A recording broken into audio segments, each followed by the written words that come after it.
сначала неопытный был, и поэтому она у меня все время куда-то врезалась. Я газ то отпускал, то нажимал, и сцепление горело. Меня папа тренировал, и я вот научился, как сейчас гонять. Я хочу побеждать.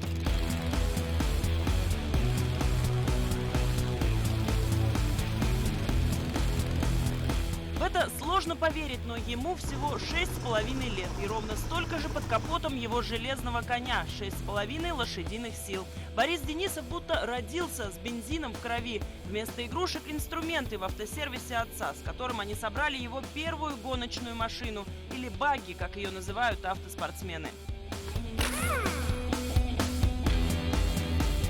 Мы видоизменили и саму раму, поставили защиту, двигатель. Вот эти сетки сделаны, в принципе, для того, чтобы оберегать пилота от каких-то инородных летающих тел, потому что спорт все-таки контактный, и машины иногда врезаются. Почти на такой же, но побольше ездит и отец Бориса, Виталий Денисов, участник соревнований сразу в нескольких видах автоспорта. Ралли, дрифт, дрэг-рейсинг. Сейчас увлекся автокроссом, и его багги уже не раз заезжала на тумбочку, как выражаются автогонщики, то есть занимала призовые места на пьедестале. Залог успеха – мощный двигатель и максимально облегченный кузов из стекловолокна. Но его главная победа в другом, говорит спортсмен. Самое большое достижение, наверное, это то, что мне удалось все-таки привлечь к этому виду спорта старшего сына. Я думаю, что и младший на следующий год тоже поедет. Это прививание интереса и любви к техническим видам спорта, это занятость ребенка, чтобы у него сформировались нормальные ценности. О, дай 5. Наклейка «Уфа» на корпусе для них впервые. В Башкирию Денисовы переехали всего 2 месяца назад из Оренбурга и были сильно разочарованы. В столице республики не оказалось ни одного автодрома. У нас там есть несколько трасс, и тренировочных, и боевых уже, и на постоянной основе проходят чемпионаты. Приехав в Уфу, я понял, что здесь негде даже потренироваться. А это кадры 7-летней давности. Как говорят автоспортсмены, тогда в Уфе еще был жив дрэг-рейсинг, гонки на ускорение на прямой 400-метровой дистанции. На своей Тойоте Селика основатель клуба селиководов Руслан Рахимов тоже принимал участие в заездах. Соревнования регулярно проводились в поселке Максимовка на известной многим взлетно-посадочной полосе. Это аэродром Максимовский, прозвище такое было у места Мексика. Были мероприятия с участниками из других регионов – Самара, Челябинск, Екатеринбург. По этой дороге в центре жилого квартала раньше взлетали самолеты. В советские годы здесь располагался испытательный аэродром завода УМПО. Взлетно-посадочная полоса была способна принять даже крупные военно-транспортные самолеты. Но несколько лет назад эту территорию отдали под строительство жилых домов. Все, что теперь напоминает об аэродроме, лишь зона, запретная для полетов коптеров, в которой едва не рухнул наш дрон с видеокамерой. И с тех пор, как здесь выросли жилые дома и поселились люди, автогонки под окнами тоже стали невозможны. В Уфе все-таки необходимо создать точки притяжения для автоспорта, где молодые люди могли бы посоревноваться, выпустить пар, может быть. Люди, если занимаются автоспортом, то, как правило, это люди не курят, не пьют. Необходимо поддерживать автокультуру. Здесь же, в Максимовке, проводились и чемпионаты по картингу, еще одному виду автоспорта, несправедливо забытому в Башкортостане. Тренер Александр Петров начал возить детей на соревнования еще в конце 80-х и хорошо помнит, как развивали картинг в Уфе в советские годы. В каждом районе города были карты. 3, 4, 5, 7, может быть, 10 в некоторых случаях машин. Очень хороший был технический парк. Сейчас это все разрушено. Без слез не посмотришь.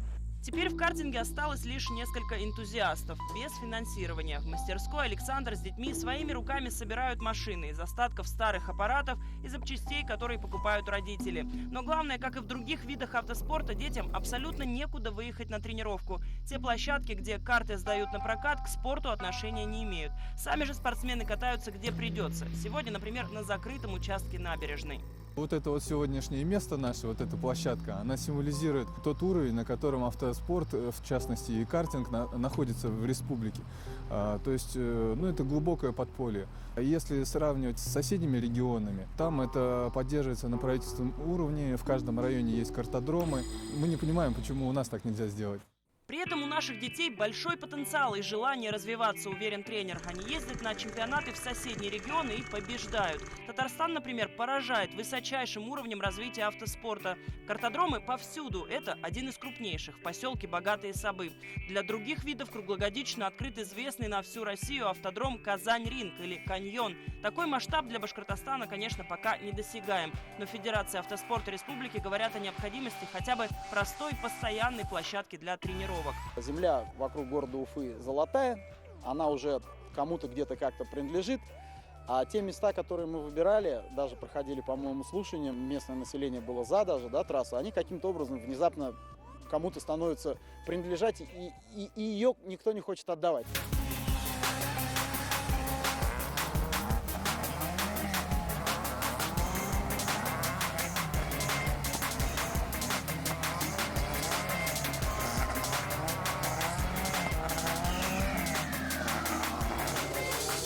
Адреналин, грязь и счастье на лицах. Впервые за долгое время под Уфой удалось провести республиканские соревнования по автокроссу и дрифту. Небольшой участок в поселке Зинина выделили временно, и для российских чемпионатов ни по размерам, ни по условиям он не подходит. Но спортсменов пока радует и это.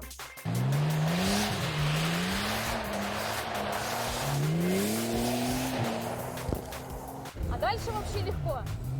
Главное угол держать большой. Студентка филфака Яна Лапшина дрифтует уже 5-й год. Выступает за Белорецк на розовом BMW. Чтобы снять эти кадры, садимся в салон и проходим трассу вместе с девушкой. Впечатление незабываемое. Спасибо. Я как с парашютом прыгнула. Я не знаю, что я там снял, я вообще...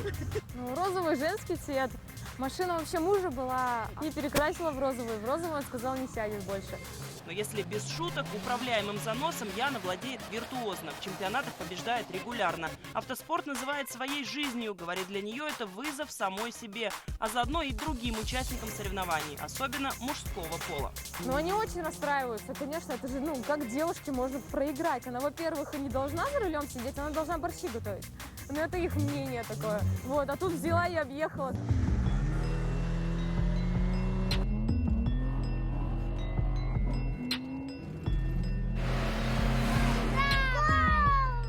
Дрифт сегодня один из самых популярных в России видов автоспорта. Особенно зрелищно парные заезды. Здесь случается всякое. Например, прямо в тот момент, когда в автомобиле находится наш оператор, у машины отлетает колесо.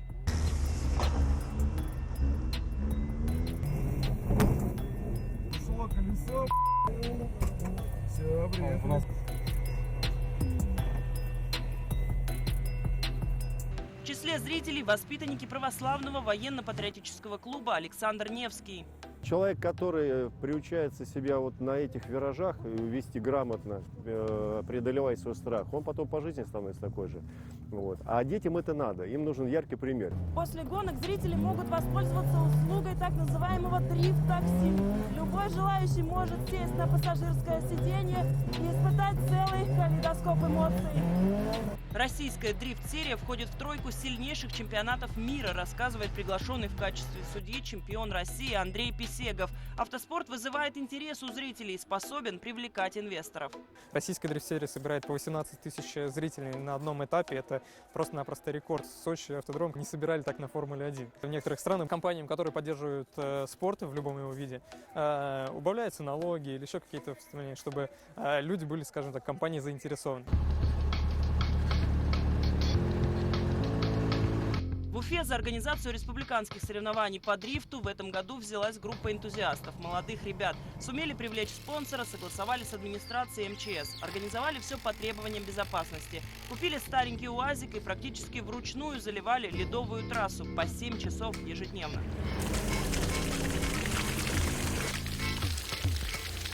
Чтобы залить, подготовить трассу к данным соревнованиям, нам пришлось порядка 50-60 кубов. Это мы заливали где-то 1,5 недели. Здесь организаторы расположили зрительную зону. Она выгодно находится между двумя трассами. С одной стороны дрифт, с другой стороны автокросс. И зрителям все отлично видно. При этом они находятся в безопасности. От трассы их отделяет снежный бруствер, под которым ряд покрышек и, самое главное, бетонные блоки, перелететь через которые автомобиль не сможет. Вход для зрителей бесплатный. Полевая кухня, ценные призы и никакого дохода организаторам. Мы вообще не зарабатываем. Все мы в минус идем. А зачем это вам? Ну, энтузиасты, любим этот автоспорт. Я считаю, что первый шаг для развития автоспорта, вот он у меня за спиной, это просто показать людям, что это интересно, для администрации показать, что это безопасно, если сделать это правильно. Очень здорово, когда строятся объекты, которые имеют мультиназначение, на котором мы можем проводить несколько дисциплин. То есть это интересно в принципе и инвесторам, это интересно и нам, это интересно и государству, то есть это и занятость детей, молодежи, то есть и взрослого населения. А это уже так называемый уличный дрифт, или как его квалифицируют в ГИБДД, опасное вождение. На Советской площади в Уфе машины выписывают виражи прямо на глазах у патруля ДПС. За такое поведение на дорогах общего назначения уличных гонщиков оштрафовали. Суровое наказание постигло и автовладельца, который дрифтовал в парке Ватан у Конгресс-холла. За поврежденные ливневки, газон и тротуарную плитку через суд с него собираются взыскать ущерб в 1,5 миллиона рублей. Госавтоинспекция призывает граждан не заниматься опасным вождением и ни в коем случае не делать это на дорогах общего пользования. И хотя хулиганство на дорогах и автоспорт – это вещи разного порядка, спортсмены признаются, что именно по этой причине возникают проблемы с согласованием чемпионатов в ГИБДД. Автоспорт – это дисциплина. Как мы можем приравнивать вот этих безобразников, которые беспредельничают на наших дорогах, в городе в нашем, и наших спортсменов? И вот это несправедливость. И, ребят, давайте мы закроем все студии карате и бокса. А что? Народ же дерется на улицах, вы понимаете? Впрочем, наличие официального автодрома в черте города могло бы решить и проблему гонок на улицах. Мы, конечно, не хулиганим, как подрастающее поколение, но, мне кажется, и им было бы интереснее ездить на трассе. Таким образом и получится потянуть молодежь к именно видам спорта, потому что если негде тренироваться и заниматься, соответственно, они занимаются всякой ерундой.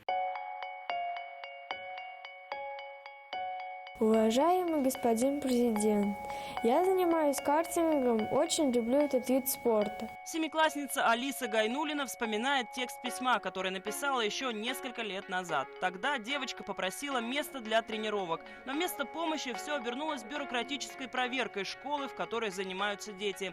Теперь же, увидев пост в соцсетях о том, что нынешний глава Башкортостана тоже интересуется гонками и даже принял участие в Кубке ПФО в Самаре, Алиса верит, что автоспорт в республике все-таки выйдет из подполья. Картодром моей мечты – это там, где выложены трассы, там отдельный корпус для механиков, то есть там, где карты подготавливают к соревнованиям. Трасса большая, там закрученная, выложены шины и разные барьеры.